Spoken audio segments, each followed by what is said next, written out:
别走啊！闭上！龙族本就神秘莫测，虚虎龙族的龙皇。以前倒是老夫。我的族人来了。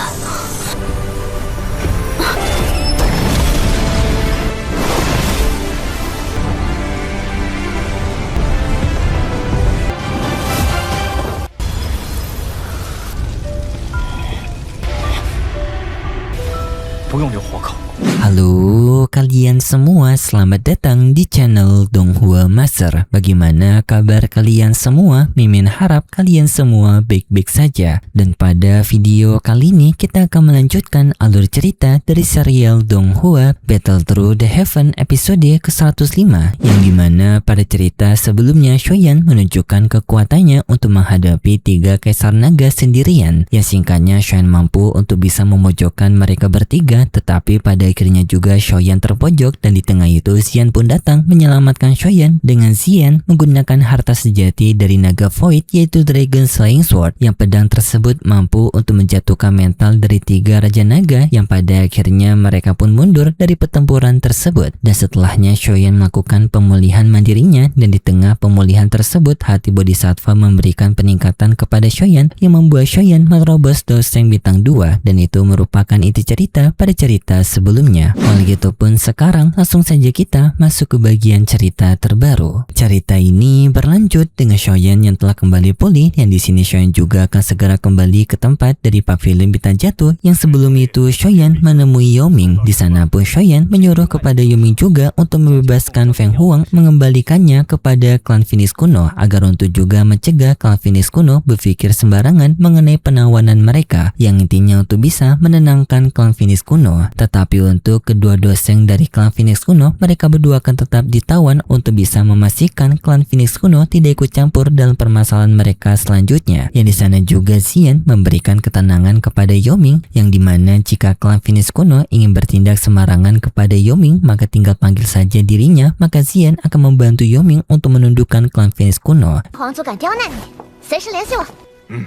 Yoming berterima kasih dengan hal tersebut. Ia juga yakin dengan mereka mengetahui juga bahwasanya Xian akan melindungi dirinya, hal itu sudah akan membuat klan Phoenix kuno tidak akan berani untuk bertindak sembarangan. Dan juga Shoyan meminta satu hal lagi kepada Yoming, yang dimana Shoyan meminta kepada Yoming untuk memperhatikan Celin pada pengasingannya. Yoming menerima hal tersebut, sedangkan Xian yang mendengar nama Celin yang telah dianggap kakak juga oleh Xian membuat ia seketika menjadi rindu kepada Celin. Tetapi Shoyan memberitahu kalau Celin sekarang ia masih berada dalam pengasingannya. Jadinya untuk sementara waktu Xian masih belum bisa untuk bertemu dengan Celin. Setelahnya Yoming pun berpisah bersama dengan kelompoknya untuk kembali ke tempat dari suku klan Piton mereka.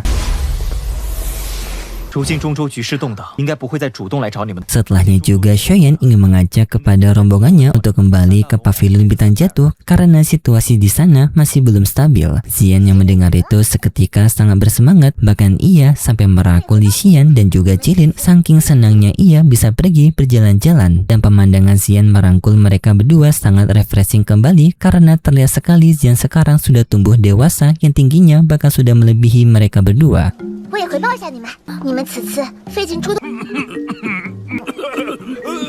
Tetapi para penatua Pulau Naga dan juga para anggota Pulau Naga lainnya, mereka langsung bersikap dramatis kepada Xian, yang intinya mereka tidak ingin Xian meninggalkan Pulau Naga. Yang masalahnya mereka masih membutuhkan Kaisar Naga untuk bisa menstabilkan kembali Pulau Naga Timur yang juga trauma karena pernah kehilangan Kaisar Naga yang pertama ataupun ayahnya Xian. Yang pokoknya di sini para anggota dari Pulau Naga Timur tidak ingin Xian pergi meninggalkan mereka. Yang pokoknya di sini penatua Pulau Naga yepingnya panjang banget cuy.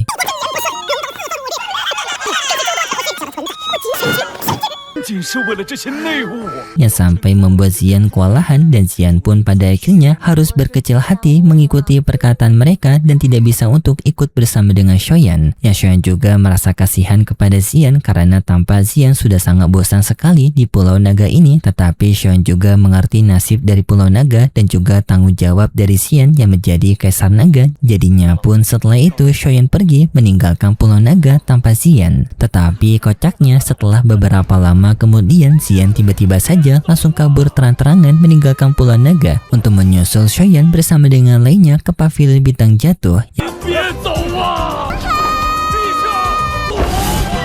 Dan untuk para anggota Pulau Naga Voice sendiri, mereka pun mau tak mau hanya bisa melihat Xian kabur meninggalkan Pulau Naga mereka dengan cepat. Sedangkan di lain sisi, kita diperlihatkan dengan aksi dari Aula Jiwa yang memulai misi mereka untuk mengambil jiwa-jiwa dari para penduduk kota untuk bisa meningkatkan kekuatan dari Aula Jiwa, yang juga di sana ditampakkan pemimpin dari pasukan Aula Jiwa tersebut dipimpin oleh Tianzun yang pertama. Dan untuk pavilion bintang jatuh, mereka telah mendengar kabar penyerangan dari Aula Jiwa kepada kota utara mereka, yang kabar berita tersebut membuat pavilion bintang jatuh seketika langsung heboh dengan penyerangan dari Aula Jiwa, yang mereka pun langsung melakukan persiapan untuk melindungi kisaran wilayah dari pavilion bintang jatuh. Penetua Huo yang mendengar penyerangan tersebut seketika ia menjadi sangat kesal kepada Aula Jiwa dan bertanya kepada aliansi Sky Mansion mereka apakah mereka akan terus berdiam diri membiarkan para pasukan Aula Jiwa menindas wilayah mereka. Para aliansi Sky Mansion lainnya mereka pun langsung melakukan diskusi untuk membicarakan masalah ini.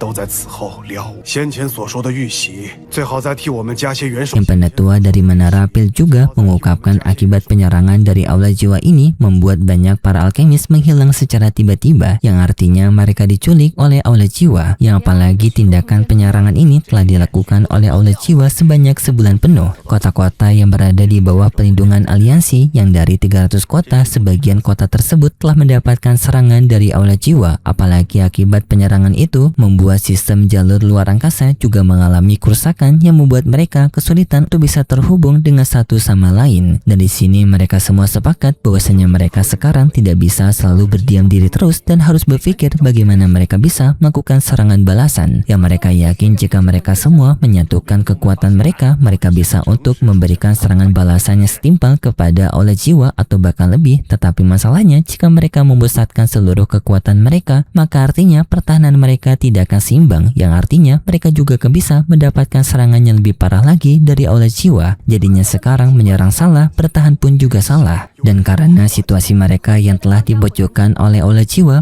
aliansi mereka sekarang sulit untuk mendapatkan bantuan dari para pihak sekte tetangga lainnya karena mereka yang takut kepada Aula Jiwa. Jika mereka ikut campur dengan aliansi Sky Mansion, maka mereka juga akan menjadi target dari Aula Jiwa.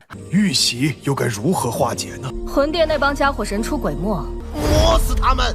Hal ini semakin membuat aliansi Sky Mansion menjadi sangat terpojok, yang bahkan membuat penetua Huo hilang harapan dan menyuruh kepada para anggota aliansi karena mereka sekarang tidak bisa berbuat apa-apa. Lebih baik mereka sekarang serahkan saja aliansi ini kepada Aula Jiwa. Yang perkataan ini tidak serius tetapi hanya memberikan peringatan kepada mereka jika mereka tidak bergerak maka mereka beneran akan diambil alih oleh Aula Jiwa. Di tengah rapat tersebut, Guru Yellow hanya berdiam diri dan mereka pun bertanya kepada Guru Yellow apakah Guru Yellow memiliki sebuah ide. Guru Yellow dengan tegas langsung mengatakan bahwasanya mereka sekarang harus memberikan serangan balasan kepada Aula Jiwa dan Aula Jiwa harus bisa diruntuhkan. Perkataan tersebut seketika membuat para anggota aliansi lainnya mereka semua menjadi sangat kaget karena tidak biasanya Guru Yellow akan mengambil tindakan gegabah. Dan untuk penetua Huo, ia seketika menjadi sangat senang karena akhirnya Guru Yellow setuju dengan pendapatnya, yaitu melakukan serangan balik. Guru Yellow pun memberikan siasat militer kepada mereka mengenai penyerangan mereka kepada Aula Jiwa, yang mereka akan mengutamakan menyerang Aula Jiwa cabang. 不会想到我们会主动出，令他们猜不透我们动向。 便气焰太盛，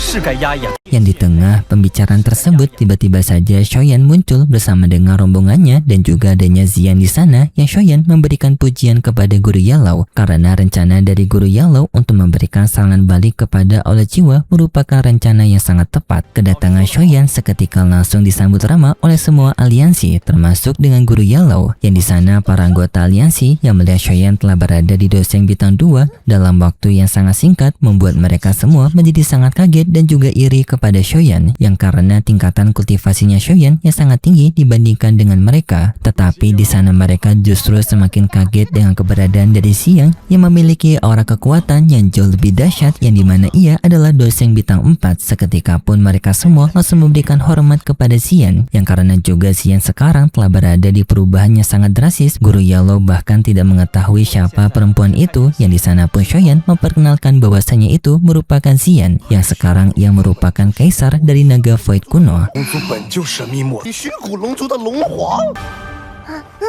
以前倒是老 Hal itu pun seketika membuat mereka semua menjadi semakin kaget, termasuk dengan guru Yellow, karena tak menyangka teman kecilnya dulu sekarang merupakan seorang kaisar naga. Xian seketika merasa tidak nyaman dengan sikap penghormatan ini, dan Xuan memahaminya. Xuan juga meminta kepada semua orang untuk tidak bersikap terlalu kaku kepada Xian dan bersikap selayaknya Xian merupakan Xian yang mereka kenal dulu. Guru Yellow dan mereka semua memahaminya dan mereka pun menerima hal tersebut. Setelahnya mereka semua kembali melanjutkan diskusi mereka, yang dengan di sana guru Yellow memberitahu mengenai aula cabang dari aula jiwa yang terbagi menjadi 24 aula. Tetapi dari semua aula tersebut, aula Tiangang yang merupakan aula utama dari aula jiwa, yang di dalam aula Tiangang juga terbagi menjadi 3 aula. Pertama Heaven, kedua Earth, dan ketiga manusia. Yang sayangnya dari ketiga aula tersebut, guru Yellow hanya mengetahui satu lokasi saja, yaitu aula manusia. Dan dalam penyerangan ini akan dilakukan oleh kelompoknya Shoyan, sedangkan pihak lainnya mereka bertugas untuk menstabilkan kekuatan aliansi mereka. Menara pil berfokus untuk meningkatkan banyak sumber pil mereka, sedangkan pihak dari penatua Huo berfokus pada pihak keamanan, dan untuk sekte bunga memperbaiki jalur luar angkasa mereka. Dan untuk guru Yellow akan membantu Shine juga untuk bisa melakukan penyerangan kepada aula jiwa, lebih tepatnya melakukan penyerangan ke lokasi dari aula manusia.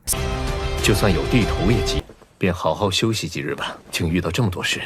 Setelahnya Xuan bertemu dengan guru Yellow, yang di sana Xuan pun memberikan esensi darah setengah doti kepada guru Yellow, yang dengan esensi tersebut guru Yellow akan bisa menerobos ranah doseng. Awalnya guru Yellow tidak enak untuk menerima hadiah ini karena hadiah ini terlalu berharga, tetapi Xuan meyakini kepada guru Yellow, yang pada akhirnya guru Yellow mau menerima hadiah tersebut. Sedangkan untuk di tempatnya Celin yang sebelumnya telah merasakan aura kekuatan yang memanggil dirinya, ia sekarang telah sampai di wilayah tersebut, yang di sana Celin dibuat kaget karena ternyata aura kekuatan yang memanggil dirinya adalah esensi dari jiwa Piton 9 warna, yaitu kekuatan leluhurnya Celin, yang di sana pun esensi Piton 9 warna merespon Celin dengan ia merasa senang karena akhirnya adanya keturunannya yang datang menemuinya.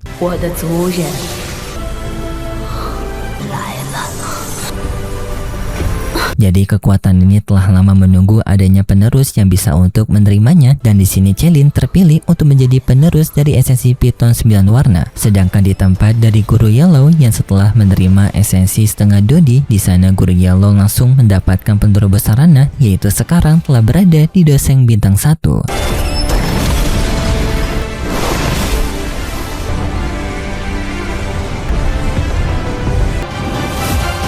Sedangkan di tempat dari aula jiwa, tampak mereka sekarang masih berada di jalan sesat mereka, yaitu mengumpulkan jiwa-jiwa dari para manusia, terutama alkemis, yang jiwa-jiwa tersebut dikumpulkan oleh aula jiwa ke dalam sebuah kolam, yang kolam itu bertujuan untuk mengeser kekuatan jiwa-jiwa untuk bisa semakin meningkatkan kekuatan keseluruhan dari aula jiwa mereka.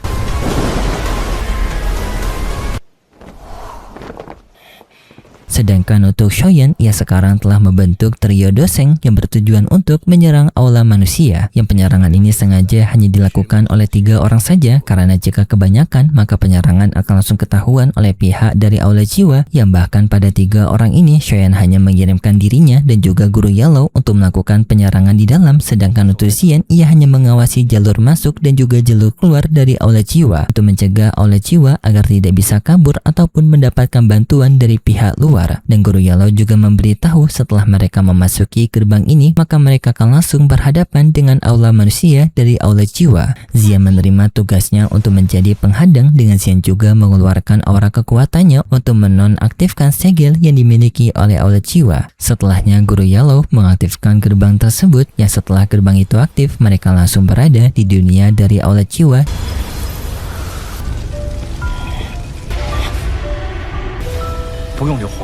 Dan di sini Shoyan yang sudah sangat geram kepada aula jiwa menyarankan kepada guru Yellow dan juga Xian pada misi mereka kali ini tidak adanya boleh satupun dari anggota aula jiwa yang selamat. Guru Yellow dan juga Xian menerima hal itu dan setelahnya mereka memulai misi mereka. Tetapi sayangnya setelah itu cerita bersambung, dan untuk cerita selanjutnya sudah jelas bakalan adanya terjadi pertarungan epik antara Shoyan dan juga guru Yellow menghadapi aula jiwa. Apakah combo antara murid dan juga guru ini bisa untuk membantai satu aula pola manusia? Jawabannya kita akan saksikan di minggu depan besok. Dan seperti biasa, Mimin mengingatkan kalau cerita ini merupakan dongeng fiksi yang hanya bertujuan sebagai penghibur saja yang berasal dari karangan novel. Terima kasih buat kalian semua yang sudah menonton video ini sampai akhir. Jika kalian semua suka dengan video kali ini, bisa beri like serta subscribe dan sampai jumpa di video selanjutnya. See ya!